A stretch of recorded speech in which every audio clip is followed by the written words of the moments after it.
I wonder if you'll know me there.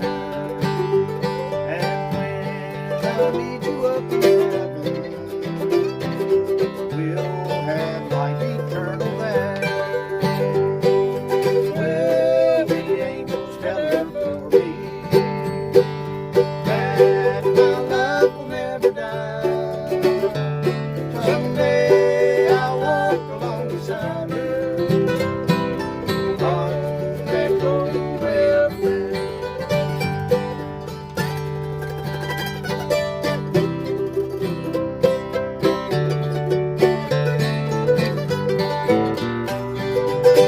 That's my favorite thing.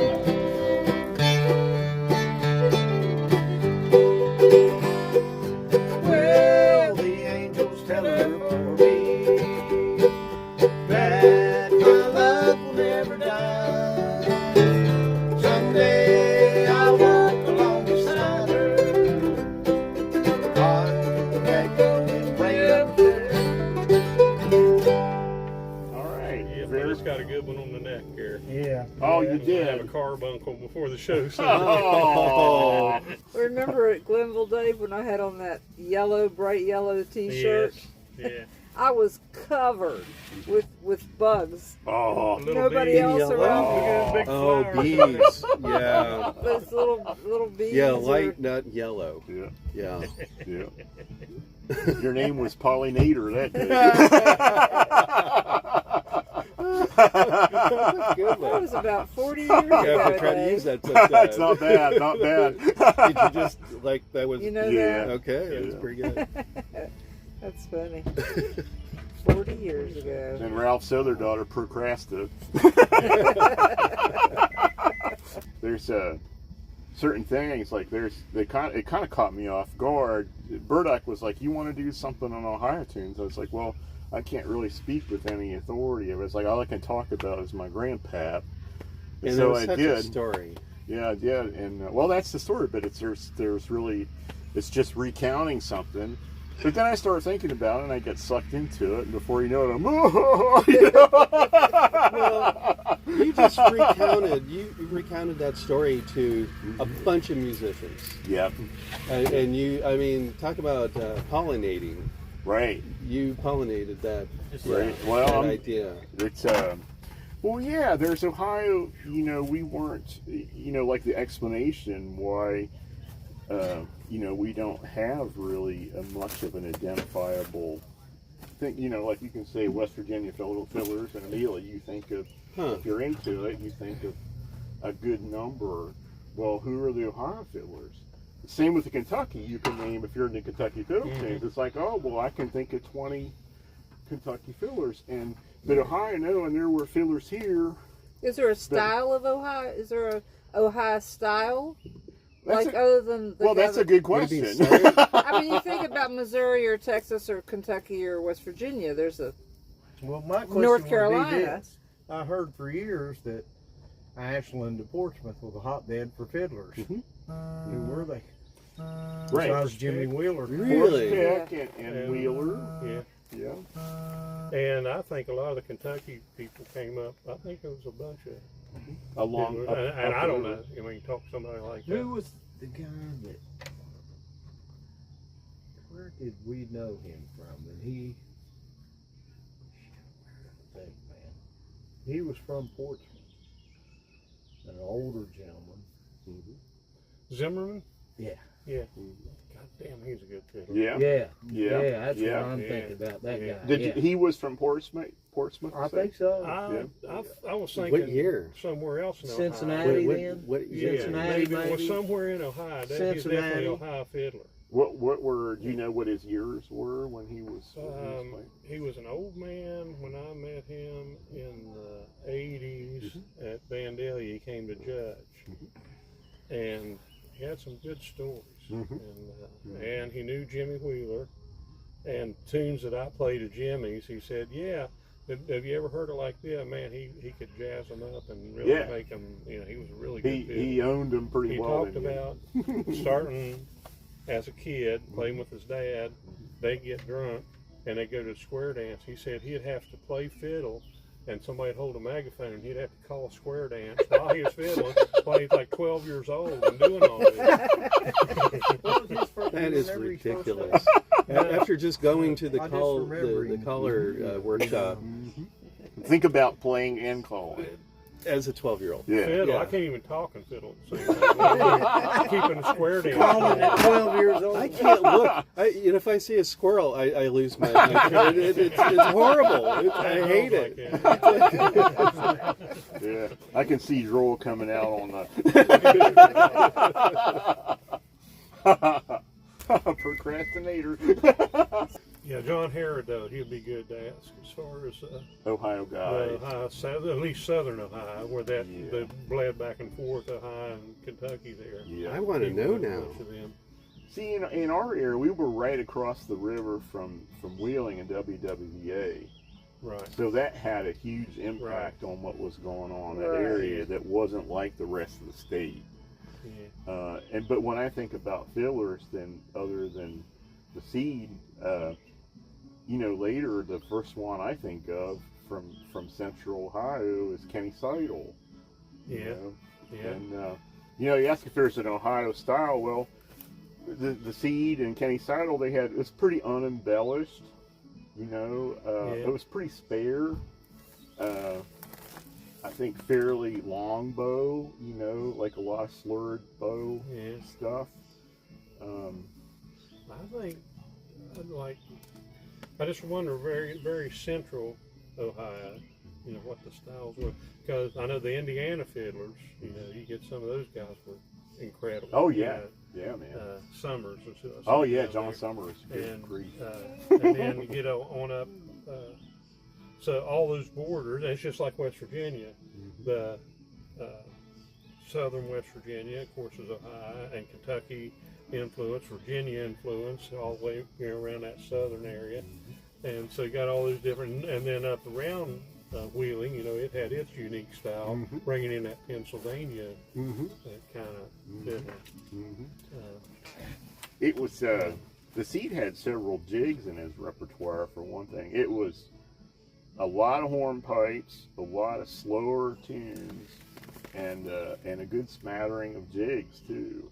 Wow. It just didn't, and that, of course, that's what I always heard until he died when I was in the 6th grade.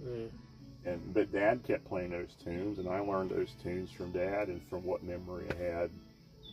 There were a lot of other tunes. Greg Durth had learned a bunch of tunes, and when I graduated high school, he gave me as a gift a tape of a bunch of tunes I had no idea that he played. Things like Speed the Plow, and Flowers Edinburgh, a whole bunch of things that he'd picked up along the way in the 50s and 60s. It was kind of slow and pretty filling. It wasn't any real hard driving stuff. I don't think he even really cared for that much. How old is he now? The Seed, he's been dead since No, 80.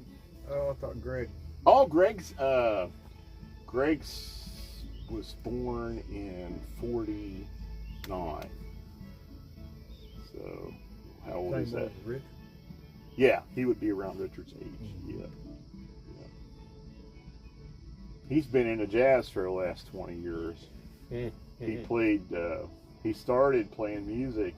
Clarinet player as a young person, was really into Dixieland and old jazz, and then the folk boom hit, and he got really interested in the fiddle. And my Uncle J.D., he was going to OU back in like late 60s, 70, 71 in there. And Uncle J.D. sold him a fiddle. And he said he showed up about a year later, and Dad thought, he said, this guy's never going to learn to play anything. He's like, he's just too terrible. And he was like, he didn't even know it. He didn't know how terrible he was. And so a couple years goes by, and they were playing in Cleveland, and Greg showed up, and he wanted to play. And Dad said he was like, oh, no, this ain't going to work. So they didn't let him play. But there was an after-hours party, and Greg shows up again like a bad penny, and Dad was like, God, we couldn't believe the stuff he was filling. I mean, he had taken to it. And he was one of my dad's favorite fillers, but that's how it started. But he did that for over 20 years, and he got dissatisfied with the scene in Dayton and Cincinnati, and he tried to play jazz fiddle and he didn't get any work from it, so he started playing the saxophone and immediately was doing jazz gigs, and he did that for years. And then he got into guitar, and then he got into 7-string electric guitar, and he went and took lessons from Bucky Pizzarelli up in New York. And I mean, he whatever he gets into, he goes whole hog. Isn't that amazing? Yeah, You know, and he's an amazing visual. He makes his living as a painter, like a You don't visual see what he artist. paints. Yeah, Really? it's Oh, unbelievable. God, You know, he's it's like unbelievable. super realism. You know, I oils. think it just goes hand in hand Yeah. with the artist. Well, the Greg's a very- musicality and artistic side. Insanity's right in there. Yeah, right. It's a thin line, It would right? be questionable, It's man. very It's thin borderline. He's got to be stimulated, or he gets lackluster. You know, he's going to. It wears me out. Like if I go spend a day with him, when I get home, it takes me a day to get over it. I'm just wore out, you know. And I come back and I'll have learned 5 new chord progressions. I'll have learned. It's just you get buried, and you think about he's like this all the time. Yeah, you know, there's no off switch. It's No, he's full on. Yeah, it's crazy. He needs to work a grave for a while. He would implode. It would be a spontaneous human combustion. I've done the Gravely job, I know. Yeah, there you go.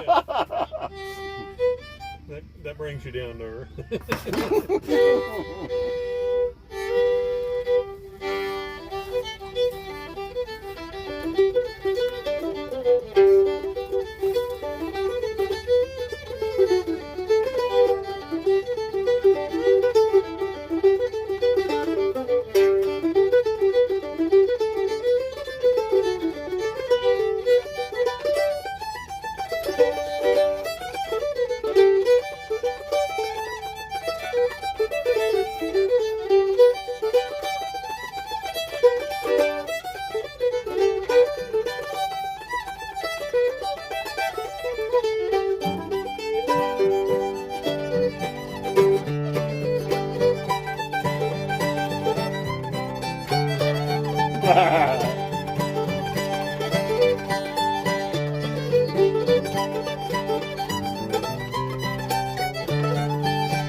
starting to catch some of those. It was Some even reason getting. That remind me of me and Mark Blaine, and his dad went out to his place out there in Wayne County to fix a little bridge. We crossed the bridge, and then we tore it out of there, and then we got drunk while we teared it up. We had to build it to get back out. We're out here now. Build it to get back. That's hilarious. A lot of jokes come from that. Burning bridges and that kind of. You got two firefighters, right? What was the turning point when you realized you had to build it to get back? That's the turn. The other bottle of whiskey was on the other It's on the other side. It was a great time, yeah. Just in case. And this was before cell phones too. That sounds like me. Yeah. Mark Blaine with that big loud voice walked into the stop, said, "Lesson learned. Never cross the bridge." Tear it out. And tear it out with a bottle of liquor, hoping to rebuild it. Is that under the don't burn your bridges? Wow. That could be a Chinese fortune cookie even. He came down to Or at least the name of a song. Yeah, right. And I needed a part for my car, and for some reason we went to the auto store over there, and I said, I need this, and that guy said, well, I ain't got it. And that Blaine said, now wait a minute, buddy. And he walked right behind the counter. He said, well, I see that thing. I thought, Blaine, you're in Virginia, man. He said, that's the mainest deal. I see that thing. And he walked right behind the counter on me. Yeah. And he got my part. Yeah. I forget And he what didn't the guy get said. shot. Well, I don't think I need. Right. He goes, well, now you got. And then next thing you know, he walks through the damn counter and he's behind there. Going, I see it what right about there. this right here? That'd work. Big old guy, big booming voice, captain on the fire department, and his voice came across loud and clear when he talked. You're the mainest deal. Yeah, and drink for pointing. Yep. Every time he's with you, if you pointed something out, that drink for pointing. Oh, no way.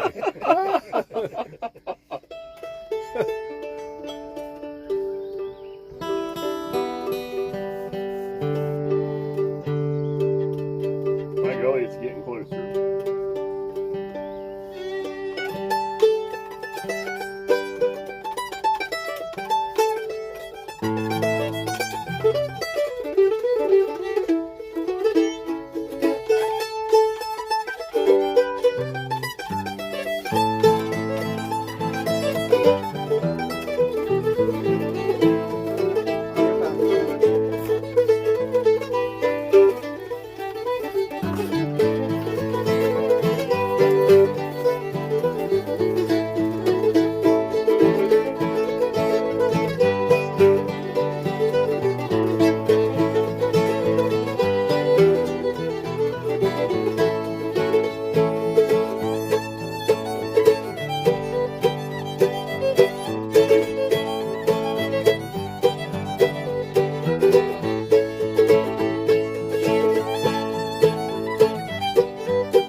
What is that? It's Wow. Baker's Ducks on the Mill Pond.